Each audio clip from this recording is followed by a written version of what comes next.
বাংলাদেশে 4.5 কোটি ব্যাটারি ব্যবহৃত হচ্ছে প্রতিদিন। ওই এরিয়াটার কাছাকাছি গেলে 4 থেকে 5 কিলোমিটারের ভেতরে গেলে দেখবেন আপনার নিঃশ্বাস ভারী হয়ে আসতেছে। বাংলাদেশের সবচেয়ে বড় ব্যাটারি রিসাইক্লিং প্ল্যান্টগুলোর হাব হচ্ছে মাতুয়াইল কোনাপাড়া। ওই এরিয়ার বহু সংখ্যক মানুষের হচ্ছে, আমি এটা নিজে দেখেছি, শ্বাসকষ্টজনিত রোগ। একটা পর্যায়ে যখন ব্যাটারি আর চার্জ থাকে না, ব্যাকআপ দিতে পারে না, আমাদেরকে নতুন করে ওই ব্যাটারিগুলো বদলে ফেলে নতুন ব্যাটারি কিনতে হয়। সেক্ষেত্রে আমি যখন দেখলাম ব্যাটারির অবস্থা ভেদে আবার ওইটাকে পুনরুজ্জীবনের একটা প্রক্রিয়ায় যেতে পারি, তখন আমি এই মেশিনটা আনাই বাইরে থেকে। সকলকে বোঝানোর চেষ্টা করি যে যাদের কাছে বদলে ফেলছেন তারা রিসাইক্লিং এর মাধ্যমে আবার নতুন করে ব্যাটারি তৈরি করছে। এতে করে পরিবেশের কিন্তু অনেক ক্ষতি হচ্ছে। কিন্তু রিজেনারেশন প্রক্রিয়ায় যেই কাজটা করা হয় এটা সম্পূর্ণ পরিবেশ বান্ধব। প্রচুর ইজি বাইক, অটো, টোটো, সিএনজি চলে, প্রত্যেকটাতে আপনার ব্যাটারির ব্যবহার প্রয়োজন। ওনাদের সাথে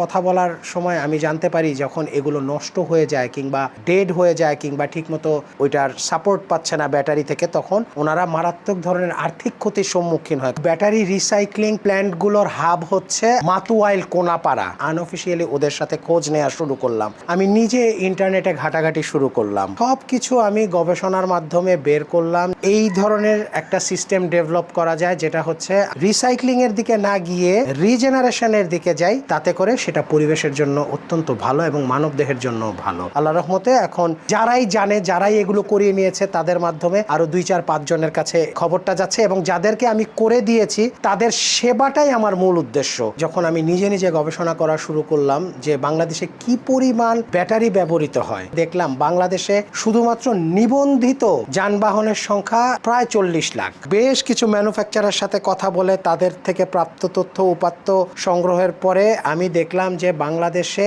4.5 কোটি ব্যাটারি ব্যবহৃত হচ্ছে প্রতিদিন। আমি যদি 20% হিসাব করি ড্যামেজ হচ্ছে, তাহলে আপনারাই বলেন কতগুলো ব্যাটারিকে আপনার ড্যামেজ হওয়ার কারণে রিসাইকেল করতে হচ্ছে। এরপর আমি একজন অটো চালকের সাথে কথা বলে দেখলাম যে গাড়িতে কারো 4টা কারো 5টা ব্যাটারি ব্যবহার হয়। 2-3টা ব্যাটারি নষ্ট হয়ে যাচ্ছে, একটা ভালো আছে। 2-3টা ব্যাটারি কিনতে গেলে কখনো কখনো প্রায় 50,000-এর উপরেও এই টাকাটা লাগে তাদের নতুন ব্যাটারি কিনতে গেলে। ব্যাটারিটাকে যদি আপনি রিজেনারেশন করিয়ে নেন, সেক্ষেত্রে আপনার 3টা ব্যাটারিতে মাত্র 4 থেকে 5,000 টাকার ভেতরেই আপনি ওই 45-50,000 টাকা দিয়ে নতুন ব্যাটারি না কিনে ওই নতুনের মতো করেই পুরনো ব্যাটারিটাকে আপনি আবার কার্যক্রম হিসেবে ব্যবহার করতে পারছেন। যেটা আমাকে খুলে ব্যাটারি রিসাইকেল করার প্রয়োজন নেই। এই মেশিনের পালস রিপেয়ার ইন্টেলিজেন্স টেকনোলজির মাধ্যমেই পুরনো কিংবা দুর্বল হয়ে যাওয়া ব্যাটারিকে আবার পুনরায় কার্যক্রম করে দেয়। নতুন ব্যাটারির ক্ষেত্রে সাধারণত যেই ধরনের নির্দেশনাগুলো প্রযোজ্য হয়, আমরাও রিজেনারেশন যেহেতু ব্যাটারিটা একদম নতুন হয়েই বের হচ্ছে, ওই নির্দেশনাগুলোই অনুসরণ করার জন্য আমাদের গ্রাহকগণদের অনুরোধ করে থাকি। 18 মাস পর্যন্ত আমরা ওয়ারেন্টি প্রদান করে থাকি।